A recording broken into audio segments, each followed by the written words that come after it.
हरियाणा में आप और कांग्रेस के बीच नहीं बनी बात। आप और कांग्रेस के बीच नहीं होगा गठबंधन। आप प्रत्याशियों की पहली लिस्ट जारी। कुछ समय पहले तक आम आदमी पार्टी और कांग्रेस के बीच गठबंधन की चर्चा थी, लेकिन अब ये साफ हो गया है कि हरियाणा विधानसभा चुनाव में कांग्रेस और आम आदमी पार्टी अकेले अकेले चुनाव लड़ेंगी। जहां पहले कांग्रेस ने अपने प्रत्याशियों की लिस्ट जारी की थी, वहीं अब आम आदमी पार्टी ने भी अपने 20 उम्मीदवारों की लिस्ट जारी कर दी है। इस बात पर मुहर लगा दी है कि हरियाणा में अब कांग्रेस और आम आदमी पार्टी के बीच गठबंधन नहीं हो सकता।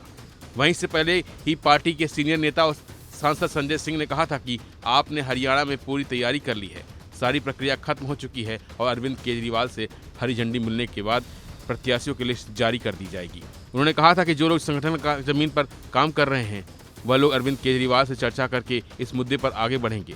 संदीप पाठक और सुशील गुप्ता हरियाणा का काम देख रहे हैं और उनकी तैयारी पूरी है।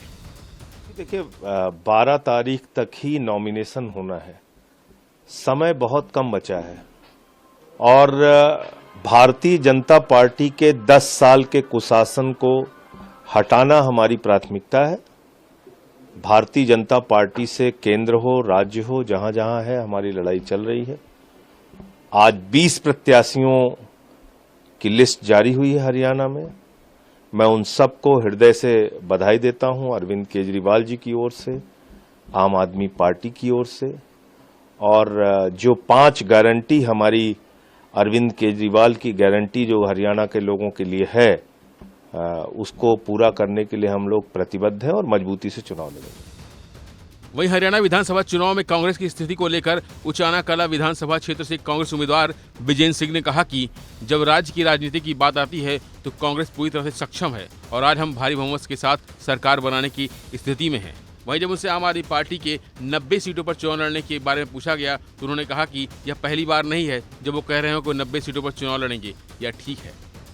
नहीं, इसको 2 स्तर पर देखना पड़ेगा हमको, क्योंकि जहां तक प्रदेश की राजनीति का सवाल है उसमें एज सच कांग्रेस अपने आप में पूरी तरह से सक्षम है और आज के दिन बहुत ही एक अच्छी स्थिति में है बहुत बड़ा बहुमत के साथ सरकार बनाने की।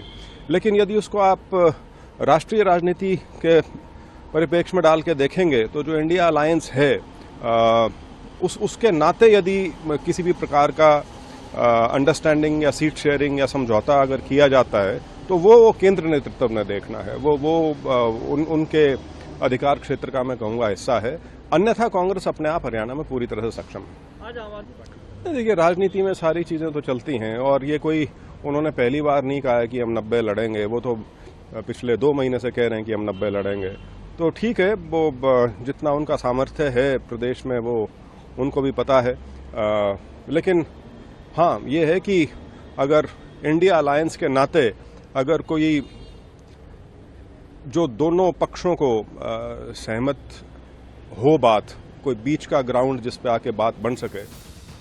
कुल मिलाकर अब कांग्रेस और आम आदमी पार्टी एकला चलो की राह पर चल चुकी है। सूत्रों की माने तो आम आदमी पार्टी लोकसभा चुनाव के फॉर्मूले के तहत 10 सीटों की मांग कर रही थी, लेकिन कांग्रेस 7 सीट से ज्यादा देने को तैयार नहीं थी और यही वजह है कि दोनों पार्टियों के बीच सहमति नहीं बन पाई और अब हरियाणा विधानसभा चुनाव में दोनों पार्टियां अकेले अकेले ताल ठोकते नजर आएंगी। फिलहाल के लिए बस इतना ही। बाकी अपडेट बने रहिए वन इंडिया हिंदी के साथ।